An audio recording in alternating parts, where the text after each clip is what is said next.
following story was written by Anna, a participant in the I Don't Mind Writing Workshop, a partnership with the Write On program from Mental Health Connecticut. The title of Anna's piece is A Musician Without Music. This class was recorded online in the fall of 2021, which may affect the audio quality. This story is raw, personal, and contains language that may not be suitable for younger listeners. Hi, my name is Anna, and I'm going to share how an injury ruined both my physical and mental health. Music has always been a huge part of my life. I started piano lessons at the age of 6, guitar lessons at the age of 8, and violin lessons at the age of 9. Music is the one thread that connects my 21 years of childhood and young adulthood together. My upbringing and memories all center around the violin, going to concerts, playing in concerts, practicing, driving hours to classical music summer camps and symphony rehearsals.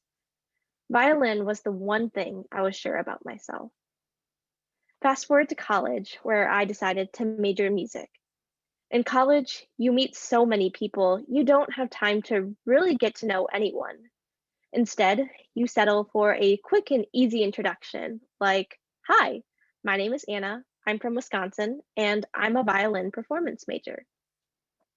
What's your name? Where are you from? And what's your major?" Just three simple facts about yourself, three small details that make up all of who you are to every person you meet.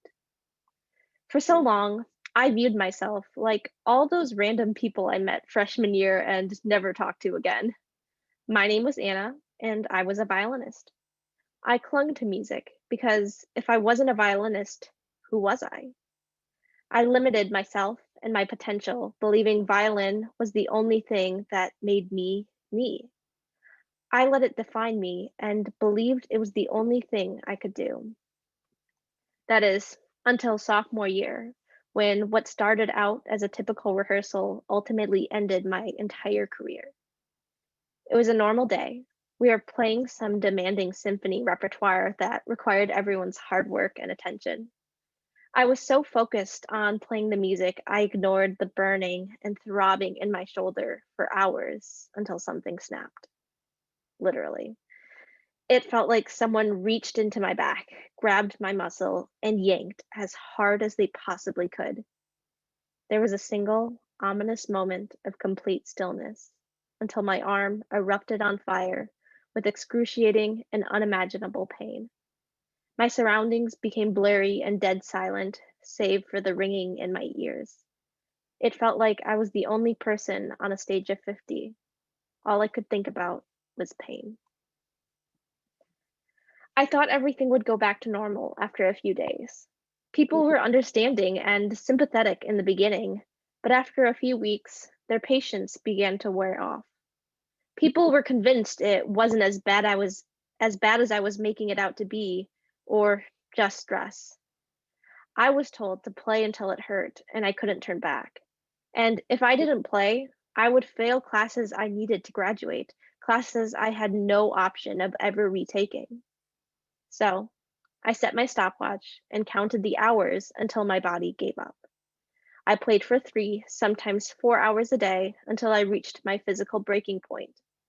I played to the point I could barely write, carry a backpack, or sit and lecture. I could barely move my head, my shoulder was always burning, and my hands often went numb. To fall asleep, I took pain meds, iced my shoulder until it went numb, stayed awake to extreme exhaustion, or some twisted combination of everything.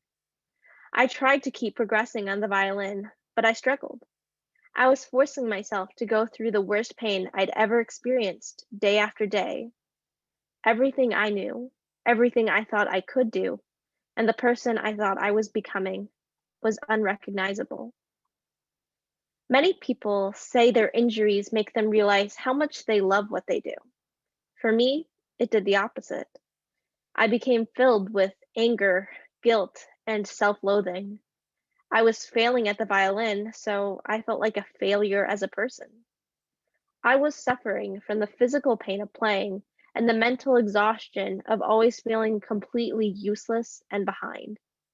I was so angry with music and mad at everything it cost me. Nothing seemed right. I started to have panic attacks, and I could feel the control over my life slipping through my fingers. Eventually, I had to make the impossible decision for my physical and mental health to stop playing. There was and still is a chance for physical recovery, but I knew my mental health would never recover if I continued to pursue a professional career in performance. When I finally stopped playing, I realized the world was so much bigger than the violin. For years, I was playing the violin not because I loved it, but because I believed it was the only thing I could do. If it wasn't for my injury, I never would have learned the difference between doing something I love and doing something out of obligation. The violin is no longer something I center my entire life, identity, and self worth around. Yes, my name is Anna, and I'm a violinist, but I'm also so much more. Thank you.